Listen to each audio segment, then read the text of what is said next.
The gunshot that woke Edith Doyle from her restless sleep was not the sound of danger, but of her mother's grief, fired into the night sky above the Doyle ranch as a warning to trespassers who had never come. And in that single cracking echo across the plains of the Wyoming Territory in the autumn of 1878, Edith understood that if she did not act before dawn,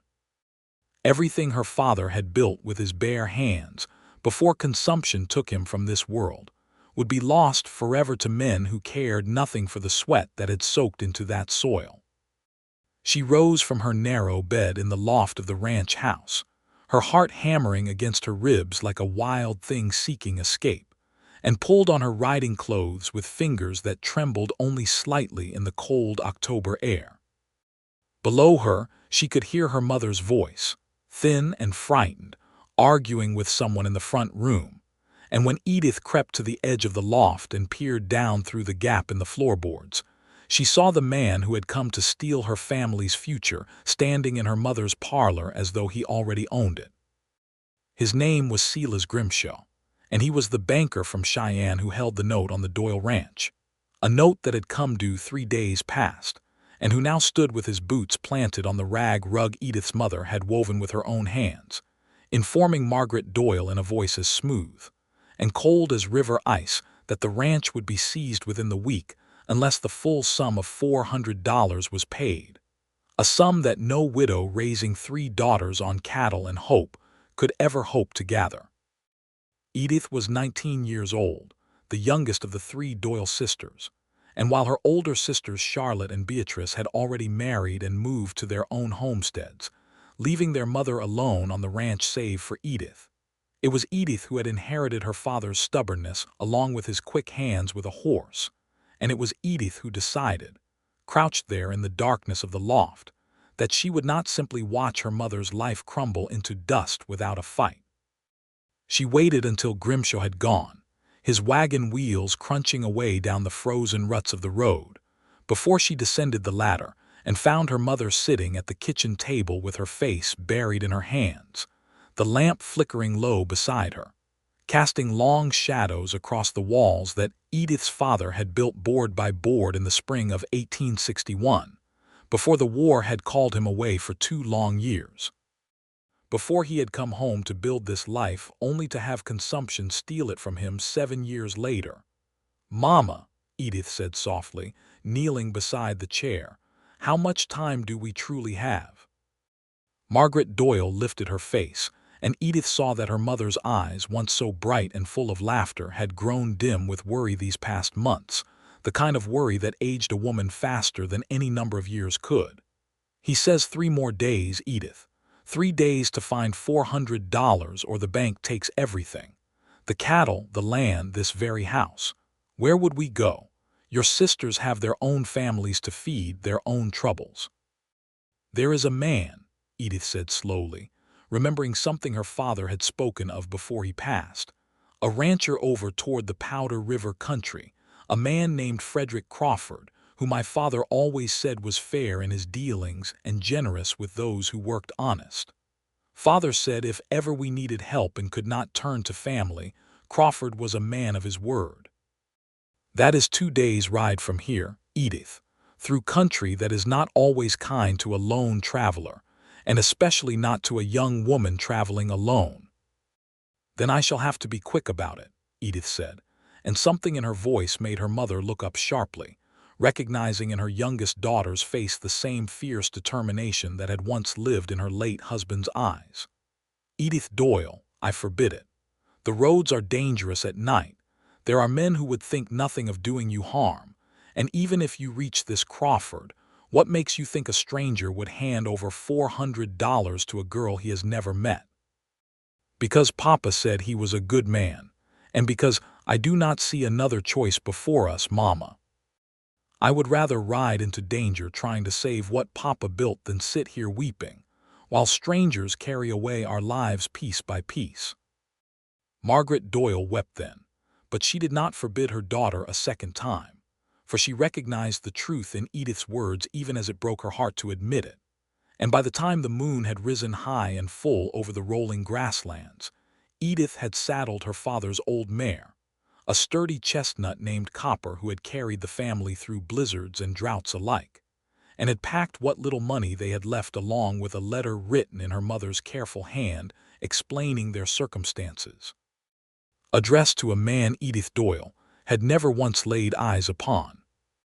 The night was clear and bitterly cold, the kind of cold that turned breath to fog and stars to sharp points of light scattered across black velvet,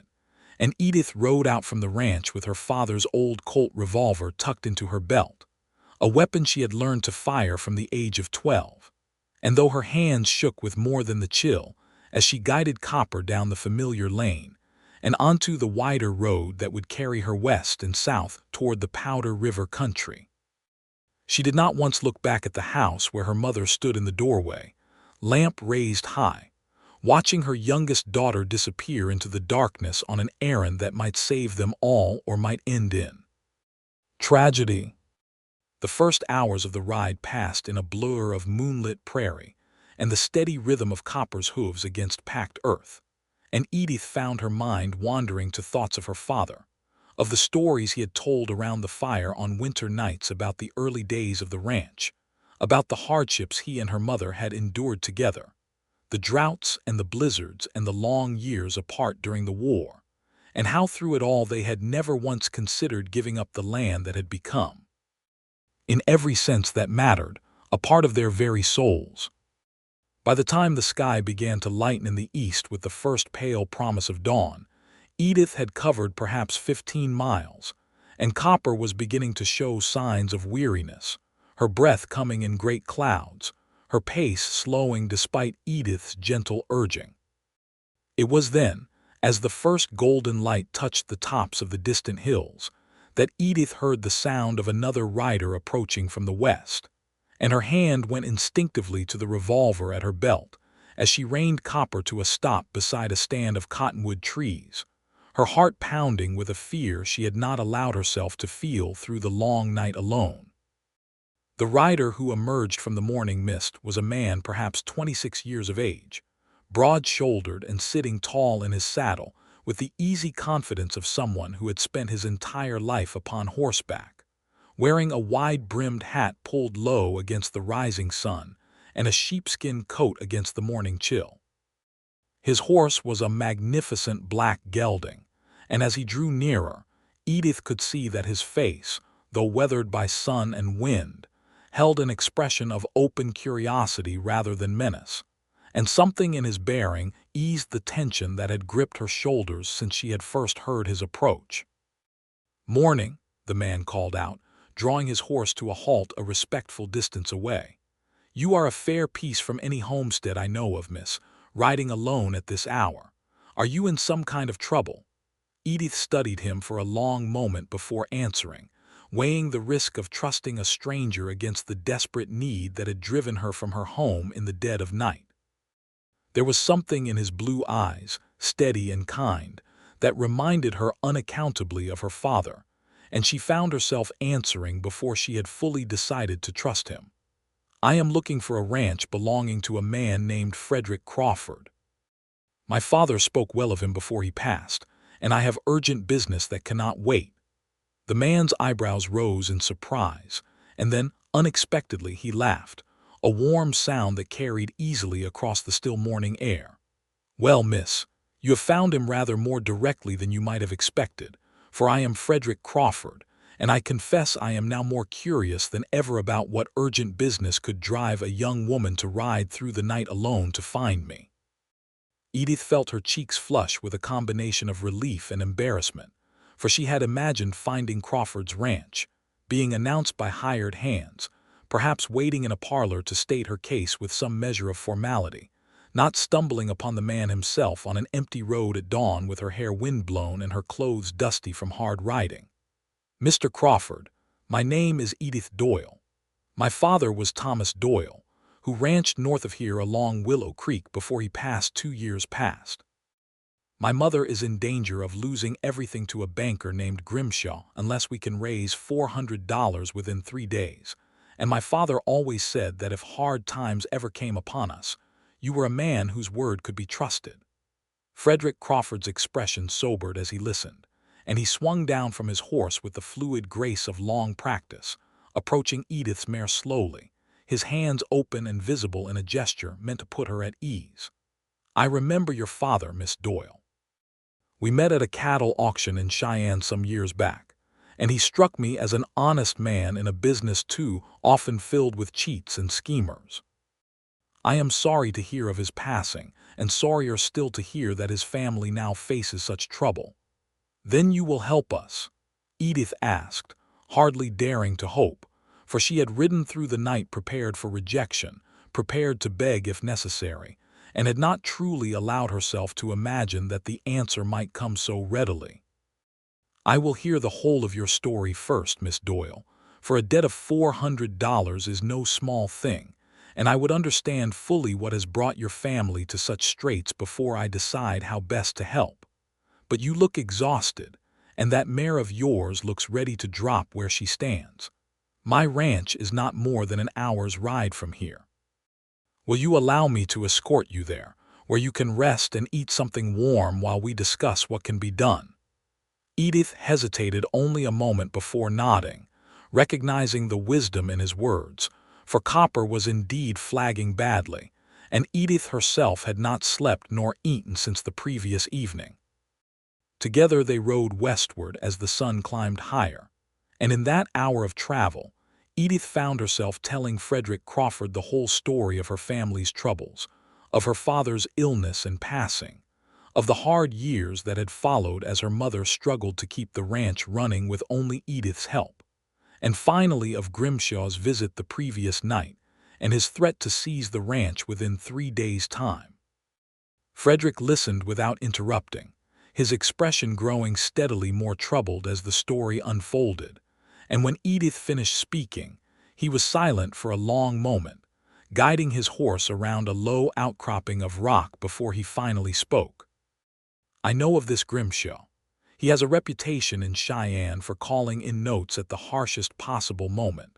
often when a rancher has just spent his ready cash on seed or cattle for the coming season, leaving families with no recourse but to sell at a loss or lose everything outright. It is a cruel practice, and one that has ruined more than one honest family in this territory." "Then you understand why I had to come," Edith said, and there was a fierceness in her voice that Frederick found himself admiring even as concern for her safety weighed upon him. "I could not simply watch my mother lose everything my father built without at least trying to find help. You showed great courage, Miss Doyle, riding alone through the night on unfamiliar roads. Many would have simply accepted defeat, but you chose to fight for what matters to you, and that is a rare quality in anyone, man or woman." He glanced sideways at her as he spoke, taking in the determined set of her jaw, the intelligence in her dark eyes, and found himself thinking that Thomas Doyle would have been proud indeed of the daughter he had raised.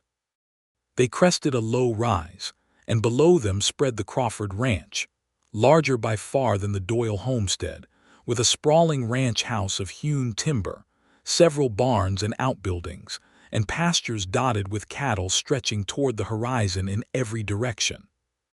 Edith could not help the small gasp that escaped her at the sight of such prosperity, and Frederick, noting her reaction, felt a flicker of something he could not quite name, a desire to prove himself worthy of the trust this remarkable young woman had placed in him. "My father built this ranch from nothing, much as yours did," Frederick explained as they rode down toward the house.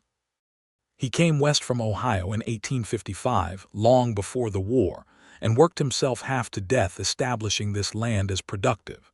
He passed 3 years ago and left it all to me, for I have no siblings to share the burden or the blessing of it." "I am sorry for your loss as well, then," Edith said softly. "It seems we share that particular grief, though yours came before mine." "Grief does not diminish with time so much as it changes shape," Frederick replied, and there was a depth of understanding in his voice that told Edith he spoke from genuine experience rather than mere platitude. "But come, let us get you inside where my housekeeper can see to your comfort, and then we shall discuss what might be done about this Grimshaw and his threats." Inside the ranch house, which was furnished with a comfortable simplicity that spoke of a household run by practical hands rather than pretension, Frederick's housekeeper, a stout, kind-faced woman named Mrs. Abelman, fussed over Edith with genuine concern, providing hot coffee and a plate of eggs and bacon that Edith devoured with an appetite she had not expected given her anxiety. As she ate, Frederick excused himself briefly and returned some minutes later with a leather satchel that he set upon the table before taking a seat across from her. "Miss Doyle, I have given this matter some thought, and I believe I can offer your mother the $400 needed to settle the debt with Grimshaw, but I would like to propose something beyond simply handing over the money." Edith set down her fork, her heart quickening with a mixture of hope and wariness. "What do you propose, Mr. Crawford?" "I propose that rather than a gift, which I sense your family's pride would find difficult to accept even in desperate circumstances, we call it a loan, to be repaid over time through whatever arrangement makes sense for your mother's situation. Perhaps a portion of your cattle sales each season, at generous terms, until the debt is settled. This way, your mother retains her dignity along with her ranch, and I have the satisfaction of knowing I have helped a family my own father would have respected, rather than simply given charity that might wound as much as it helps." Edith felt tears prick at her eyes, unexpected and unwelcome, for she had not cried once through the long night of riding, not when fear had gripped her on the dark road, not when exhaustion had threatened to overwhelm her, but now, faced with such genuine kindness from a man she had known for scarcely 2 hours, the emotion of the entire ordeal threatened to overwhelm her composure entirely. "Mr. Crawford, I do not know how to thank you sufficiently for such generosity." "There is no need for thanks yet, Miss Doyle, for we must still travel to your ranch and settle matters with your mother, and then ride to Cheyenne to deal with Grimshaw directly before his deadline expires. There is still much to be done and precious little time to do it in." He rose from his chair, businesslike now, though the warmth in his eyes remained. "I will have my foreman select 2 fresh horses for our journey, for your mare needs rest and cannot carry you back at the pace we will need to maintain. You intend to come with me, to face Grimshaw yourself. I do not think it wise for you to face that man alone a second time, Miss Doyle. And besides, I find I have developed a personal interest in seeing this matter resolved properly." There was something in the way he said this, a slight softening of his voice, that made Edith's heart flutter in a manner she could not entirely explain by exhaustion or relief alone. Within the hour, Edith had rested enough to continue, and Frederick had arranged for 2 of his ranch hands to escort Copper back to full health at his own ranch, while he and Edith rode fresh horses back toward the Doyle homestead. The journey back passed more swiftly than Edith's desperate ride through the night had, for now she rode alongside a companion who seemed to understand instinctively when she needed silence to gather her thoughts, and when a few words of conversation might ease the tension that still gripped her shoulders. They talked of small things as they rode, of the weather and the land, of Frederick's plans to expand his herd in the coming spring, of Edith's love of reading despite the scarcity of books available in their remote corner of the territory. And gradually, without either of them quite noticing the transition, their conversation deepened into something more personal, more revealing of the people they truly were beneath the circumstances that had brought them together. "You must think me terribly forward," Edith said at one point, as they paused to let their horses drink from a shallow creek, "riding alone through the night to beg assistance from a man I had never met." "I think you extraordinarily brave," Frederick corrected gently, "and I think your father would be proud beyond measure to see the woman his daughter has become. Not every person, man or woman, would have the courage to do what you did last night, Miss Doyle. Please, call me Edith. After everything that has happened between last night and this morning, Miss Doyle seems entirely too formal. Then you must call me Frederick for the same reason." He smiled at her, and Edith found herself smiling back, feeling something shift between them, some recognition of kindred spirit that neither of them had expected to find on a dusty road in the Wyoming Territory. They reached the Doyle Ranch by mid-afternoon, and Margaret Doyle, who had spent the hours since Edith's departure in a state of near-constant anxiety, rushed from the house at the sound of approaching horses, her relief at seeing her daughter safe evident in every line of her body before she had even registered the identity of Edith's companion.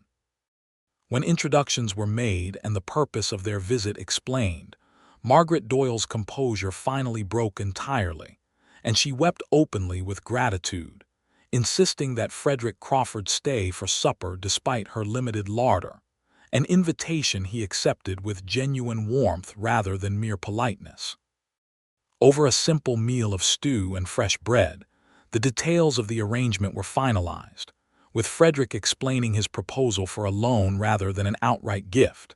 and Margaret Doyle, though initially protesting that they could not possibly accept such generosity even in this form, was gently persuaded by both Edith and Frederick that this was a reasonable path forward that preserved everyone's dignity while solving the immediate crisis. "We will need to travel to Cheyenne first thing tomorrow morning," Frederick explained as the meal concluded, "to settle the matter with Grimshaw directly before his deadline arrives. I know his type well enough to want documentation of our arrangement in hand before we face him, lest he attempt to claim the debt was not properly settled." "I will come as well," Edith said immediately, and though her mother looked ready to protest, something in her daughter's expression made her reconsider, for she recognized that Edith had earned the right to see this crisis through to its conclusion. "I would welcome the company," Frederick said, and the look that passed between him and Edith in that moment spoke of far more than mere gratitude for assistance rendered, though neither of them yet had words to name what was growing between them. That night, Edith slept more soundly than she had in weeks, secure in the knowledge that her family's immediate crisis had a solution, and if her dreams were filled with images of blue eyes and a warm laugh carried on the morning wind, she told herself it was merely relief and exhaustion coloring her thoughts, nothing more significant than that. The ride to Cheyenne the following day took the better part of the morning, and as the town came into view, a bustling collection of buildings that had grown considerably since the railroad had come through some years earlier, Edith felt her earlier confidence beginning to waver at the thought of confronting Grimshaw directly. Frederick, sensing her nervousness, guided his horse closer to hers. "You need not fear this man, Edith. Whatever power he holds comes from intimidation and the desperation of those he preys upon, but we come to him now with the means to settle the debt entirely, which removes any leverage he might have imagined he held over your family. I know you speak truly, but there is something in his manner that unsettles me. He looked at my mother as though she were already defeated, as though our home were already his to claim. Then let us show him how thoroughly he underestimated the Doyle family," Frederick said, with a determination in his voice that eased Edith's worry considerably. Grimshaw's office occupied a modest but well-appointed building near the center of Cheyenne, and when Edith and Frederick entered, the banker looked up from his desk with visible surprise at the sight of his visitors. His surprise deepened when Frederick explained the purpose of their visit, and deepened further still when Frederick produced the necessary funds along with documentation of the loan arrangement, all properly witnessed and notarized that morning before their departure. "This is highly irregular," Grimshaw protested, though his objections carried little weight given that the debt was being settled in full, precisely as his own contract required. "I had rather expected the Doyle widow would default, allowing the bank to acquire the property at considerably more favorable terms." "I imagine you had," Frederick said coldly, "which speaks poorly of your business practices, Mr. Grimshaw, preying upon widows and orphans in their moment of greatest vulnerability. Fortunately for the Doyle family, and rather less fortunately for your evident schemes, they have friends willing to see justice done." Grimshaw's face flushed with anger at this rebuke, but he had no legal recourse to refuse payment that satisfied the terms of his own contract, and within the hour, the debt was formally discharged, with proper documentation provided to prove the Doyle Ranch was no longer in any danger of seizure. As they left the banker's office, Edith felt a weight lift from her shoulders that she had been carrying for so long she had almost forgotten what it felt like to breathe freely. "Thank you," she said simply, turning to face Frederick outside the bank, the noise and bustle of Cheyenne's Main Street flowing around them like a river around two stones. "I do not know how my family will ever repay what you have done for us today. The arrangement we discussed will see the loan repaid over time, as agreed," Frederick said, though something in his expression suggested he was thinking of a different kind of repayment entirely, something less tangible than money. "I meant beyond the money, Frederick. You did not have to help us. You could have simply provided the funds and washed your hands of the matter, yet you rode with us. You confronted that dreadful man directly. You treated my family's troubles as though they mattered to you personally." "They do matter to me," Frederick said quietly, and there was an intensity in his gaze that made Edith's breath catch in her throat. "Perhaps more than I fully understood until this very moment." The silence that stretched between them then was broken only by the sounds of the town around them, wagons rattling over rutted streets, merchants calling out their wares, the distant whistle of a train arriving at the depot. And yet in that silence, something profound passed between Edith Doyle and Frederick Crawford, an understanding that transcended the mere circumstances that had brought them together.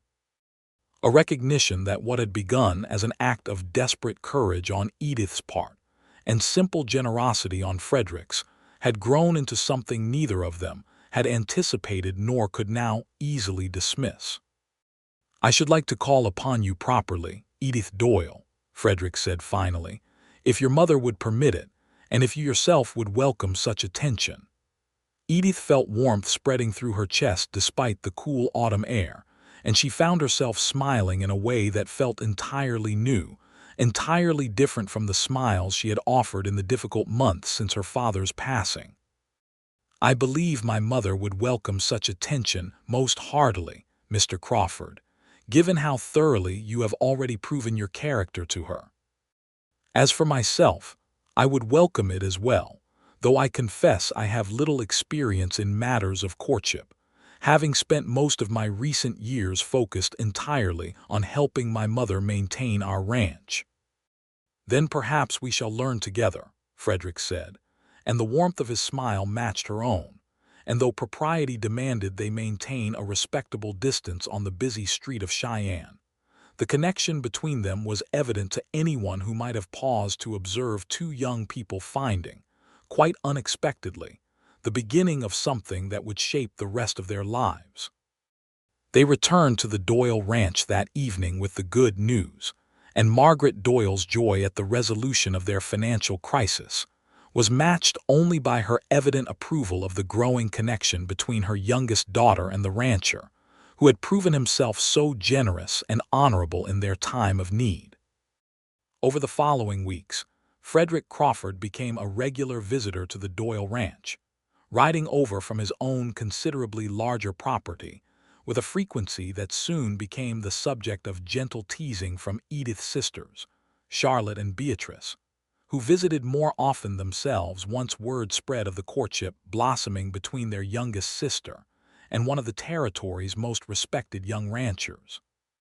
Their courtship proceeded with the careful propriety expected of the era, chaperoned walks along the creek that bordered the Doyle property, Sunday dinners where Frederick's manners and evident affection for Edith won over even the more skeptical of her extended family,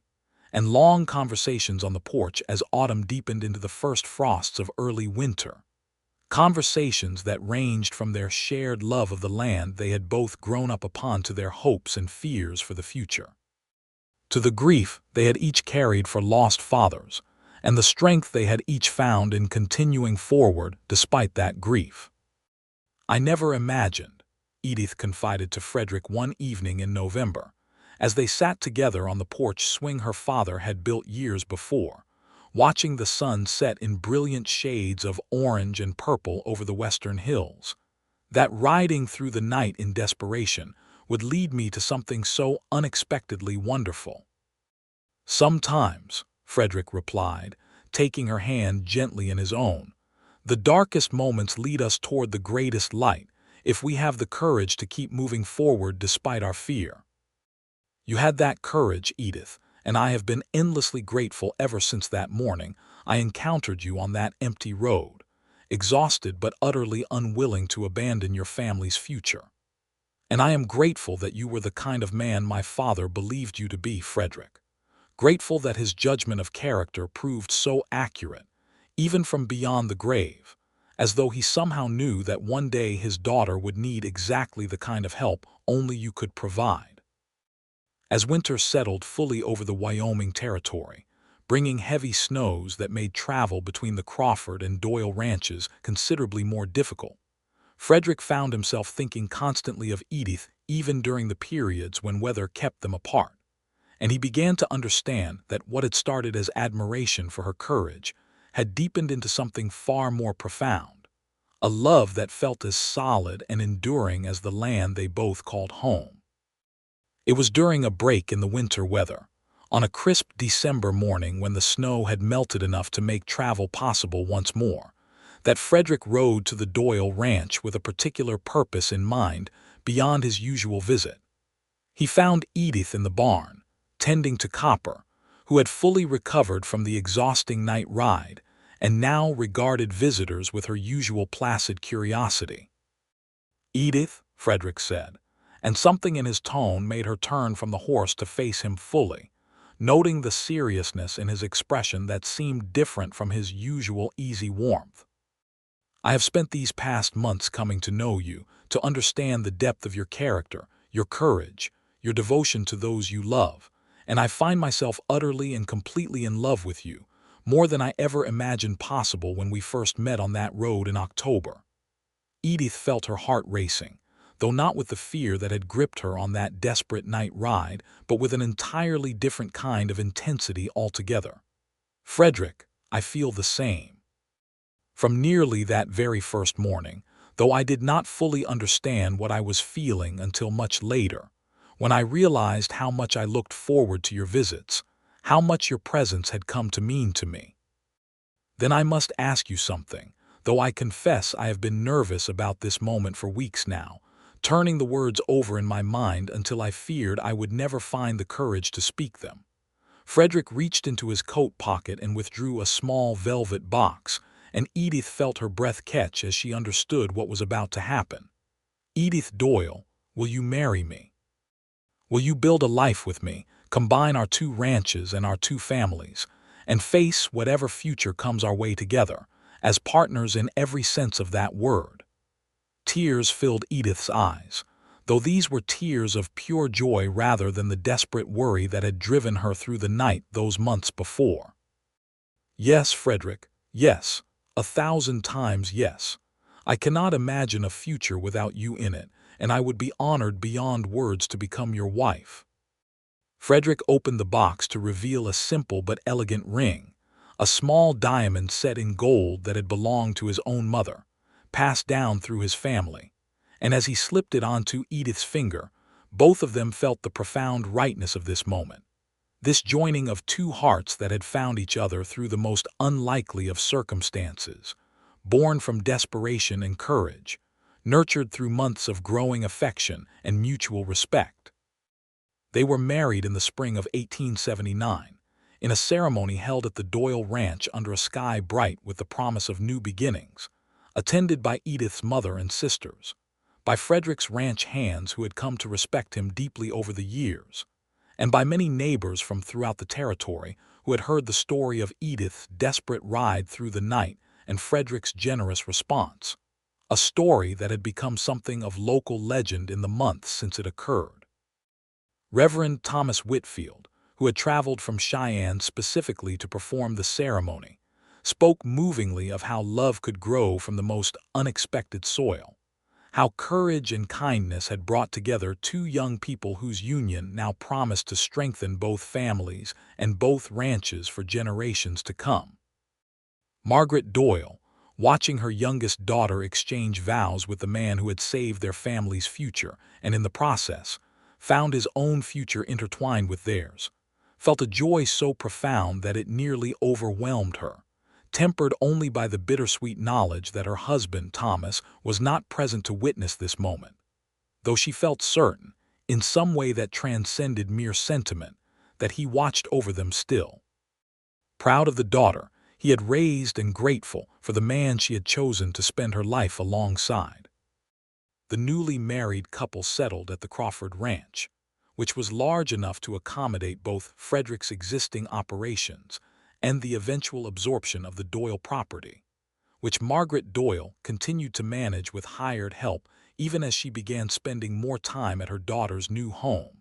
finding in Frederick not just a son-in-law but a genuine friend and partner in the ongoing work of building a life on the frontier.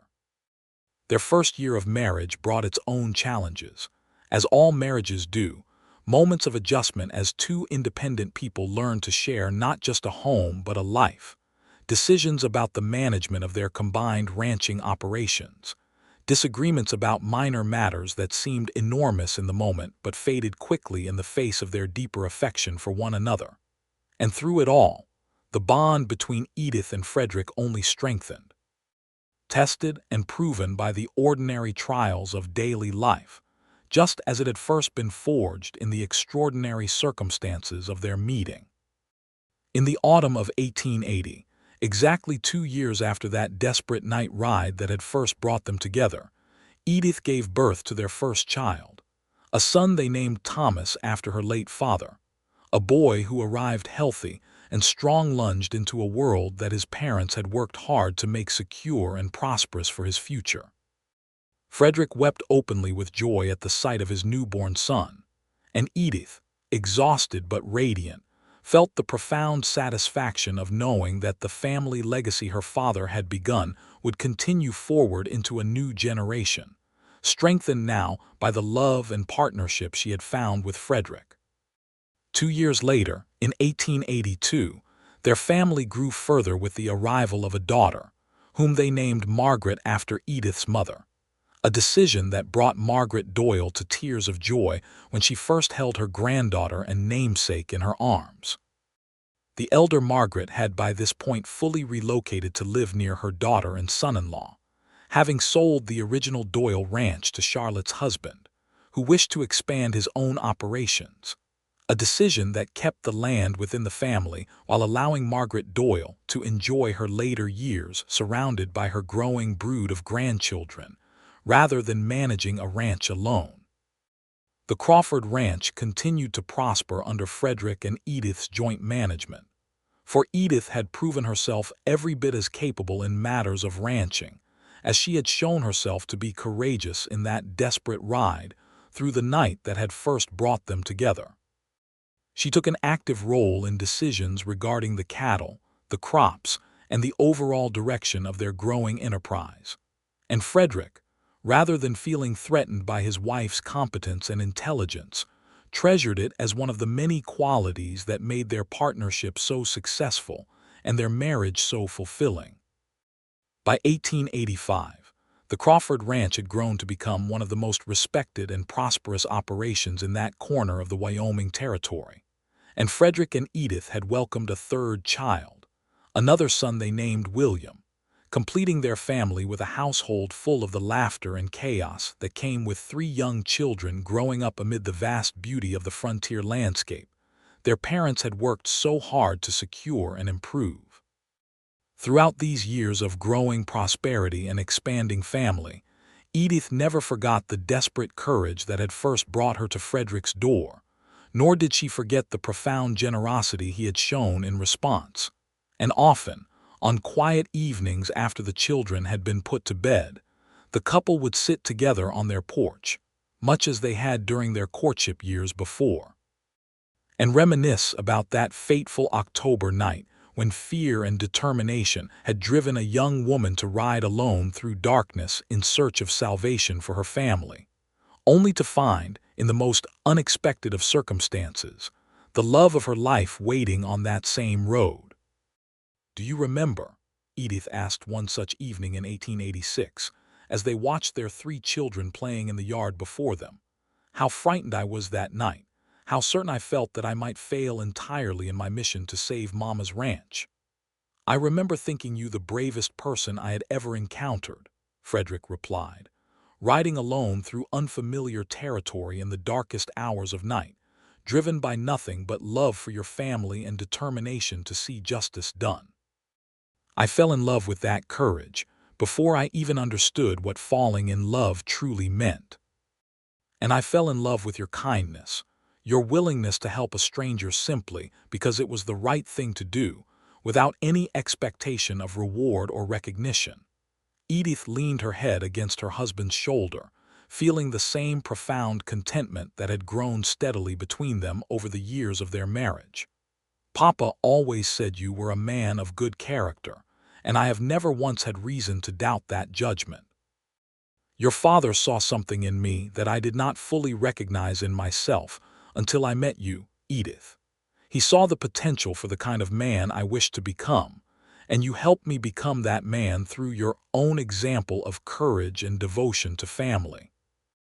Their conversation was interrupted by the approach of their eldest son, Thomas, now 6 years old and possessed of his father's easy confidence combined with his mother's fierce determination,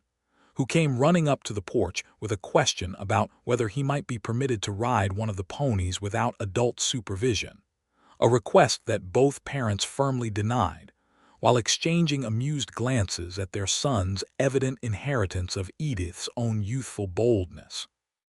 As the years continued to unfold, the story of Edith's desperate ride through the night to save her mother's ranch became something of a treasured family legend, told and retold at gatherings large and small, a testament to the courage that could exist within even the youngest and seemingly most vulnerable members of a family, and a reminder to their children of the values that had built not just their own family's prosperity, but the broader community of ranchers and settlers who had worked together, through mutual aid and shared determination, to build lives of meaning and security on what had once been untamed frontier. Margaret Doyle lived to see her grandchildren grow into young adults, passing peacefully in her sleep in the spring of 1895, at the considerable age of 72, surrounded by the love of a family that had grown far beyond what she could have imagined possible during those dark days of financial desperation 17 years before. Her funeral was attended by settlers and ranchers from across the territory, many of whom had come to know and respect her not just as Edith's mother, but as a woman who had faced adversity with grace and had raised daughters capable of facing their own challenges with equal fortitude. Frederick and Edith's marriage, meanwhile, continued to deepen and strengthen with each passing year, weathering the ordinary challenges that any long partnership must face, droughts that threatened their cattle, harsh winters that tested their resources and resilience, the ordinary worries of raising children in a landscape that could be as dangerous as it was beautiful. And through it all, their love for one another remained the steady foundation upon which everything else was built. Their children grew into adulthood, having absorbed the values their parents had modeled for them throughout their childhood, values of courage in the face of adversity, of generosity toward those in need, of the profound importance of family bonds that could withstand any challenge the frontier might present. Thomas, their eldest, eventually took over management of significant portions of the expanded Crawford Ranch operations, having proven himself as capable with cattle and business decisions as his father had been before him. Margaret, their daughter, married a young doctor who had come west to establish a practice in the growing town near their ranch, and William, their youngest, developed a passion for horses that eventually led him to establish a successful breeding operation that became known throughout the territory for producing some of the finest working horses in the region. In 1898, exactly 20 years after that fateful night ride that had first brought Edith and Frederick together, The extended Crawford family gathered at the ranch to celebrate not just the couple's 20th wedding anniversary,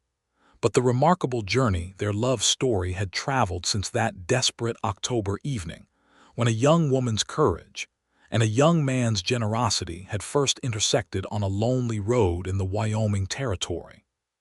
20 years, Edith said to Frederick as they stood together watching their now-grown children and their own growing families enjoying the celebration around them. And I love you more with each passing year, not less, which surprises me still, given how much I loved you even in those first months of our courtship. I feel precisely the same, my darling Edith, Frederick replied, taking her hand in his own weathered but still gentle grip, the same hand that had once helped her down from her exhausted horse on that morning so many years before. You saved not just your mother's ranch that night, but you saved me from a life that might have continued perfectly comfortable but ultimately incomplete without you in it. I did not know I was searching for something until I found you on that road, exhausted and determined, and utterly unwilling to accept defeat. And you taught me that vulnerability need not be weakness, that asking for help when circumstances demand, it takes its own particular kind of courage, one that I might never have learned had you not shown me such generosity and understanding when I arrived at your ranch that morning, frightened and uncertain of what reception I might receive. Their eldest grandchild, a granddaughter born to Thomas and his wife just the previous year, began to cry from somewhere within the gathered family, and Edith excused herself to attend to the child, leaving Frederick alone for a moment with his thoughts, contemplating the remarkable journey his life had taken since that October morning, when he had encountered a young woman riding alone through the pale light of dawn, her exhaustion evident but her determination unmistakable. He thought of his own father, gone now for many years but never forgotten, and felt certain that the elder Crawford would have approved wholeheartedly of the woman his son had chosen to marry, of the family they had built together, of the way they had honored both their father's legacies by building something even greater than either man had managed alone. The Crawford Ranch now stretched across land that encompassed not just Frederick's original inheritance, but the additional acreage acquired through the years of prosperous management, supporting not just Frederick and Edith's immediate family, but providing employment for numerous ranch hands and their families, contributing to the broader economic health of the growing community that had developed around them. As the celebration continued into the evening, with tables laden with food prepared by Edith and various family members, with music provided by a small band hired from town, with laughter and conversation flowing freely among gathered relatives and friends, Frederick found himself reflecting on how thoroughly his life had been transformed by a single act of courage on Edith's part. How that transformation had rippled outward to touch not just their own lives, but the lives of everyone connected to their extended family and community. The story of Edith's ride through the night had, over the years, become something of a cautionary tale as well as a romantic legend, told to young people throughout the territory, as an example of both the dangers that could beset unwary travelers on frontier roads and the courage that could arise when circumstances demanded action despite fear. Local newspapers had even featured the story on occasion, particularly during periods when discussion of banking practices and their impact on struggling ranchers and farmers became topics of broader public concern. For Grimshaw's predatory lending practices, once exposed through the Doyle family's experience and subsequent legal challenges brought by other affected families, had eventually led to reforms in banking regulations throughout the territory. Reforms that Frederick himself had advocated for, as his reputation and influence in the region grew alongside his ranching success. You know, Edith said, returning to Frederick's side once their granddaughter had been soothed back to contentment, I sometimes wonder what would have happened if I had chosen a different road that night, or if Copper had simply refused to continue on much earlier, forcing me to turn back before ever encountering you. I try not to dwell on such possibilities, Frederick admitted, for they lead only to a kind of vertigo, contemplating how easily our entire shared life might never have come to exist. I prefer to simply be grateful that fate, or providence, or whatever force guides such things, brought our paths together on that particular morning, on that particular road. As do I, Edith agreed, leaning into her husband's embrace as the sun began to set over the ranch they had built together, painting the sky in the same brilliant colors that had accompanied so many of their significant moments over the past 2 decades. Papa always said that courage was not the absence of fear, but the willingness to act despite it. I was terrified that night, Frederick, more frightened than I have ever admitted to anyone, even you. But I knew that the alternative, simply accepting defeat without even attempting to seek help, was something I could not live with. Your father raised a remarkable daughter, Edith, and I have spent every day since our marriage feeling grateful that circumstances conspired to bring us together, however difficult those particular circumstances were for your family at the time. As twilight deepened into full darkness, and stars began to emerge across the vast Wyoming sky, much as they had on that October night so many years before, Frederick and Edith Crawford stood together surrounded by the family they had built, the prosperity they had achieved through mutual effort and unwavering partnership, and the deep, abiding love that had grown from an act of desperate courage into a lifetime of shared joy, shared challenges, and shared triumph over whatever obstacles the frontier had presented to them along the way. Their children and grandchildren would go on to build their own lives across the expanding territory, some remaining involved in ranching, others pursuing different paths as the American West continued its rapid transformation through the final years of the 19th century and into the dawning 20th, but all of them carrying forward the essential lessons their grandparents' story had taught them, that courage in the face of adversity, combined with genuine kindness toward others in need, could create ripples of positive change that extended far beyond what any single act might seem to promise in its initial moment. Edith Doyle Crawford lived to the considerable age of 83, passing peacefully in 1942 at the ranch house that had been her home for over 60 years, surrounded by children, grandchildren, and even several great-grandchildren who had come to know her not just as a beloved matriarch, but as a woman whose story of courage and love had shaped the very foundation of their family's identity and values. Frederick had preceded her in death by only 3 years, and those who knew the couple well remarked that Edith's final years, though marked by the ordinary sadness of widowhood, were nonetheless characterized by the same quiet strength and grace that had defined her entire remarkable life, a life that had begun with a desperate ride through darkness, and had blossomed, through courage and love, into decades of prosperity, family, and profound happiness that neither she nor Frederick could have fully imagined on that fateful morning, when their paths first crossed on a lonely road in the Wyoming Territory.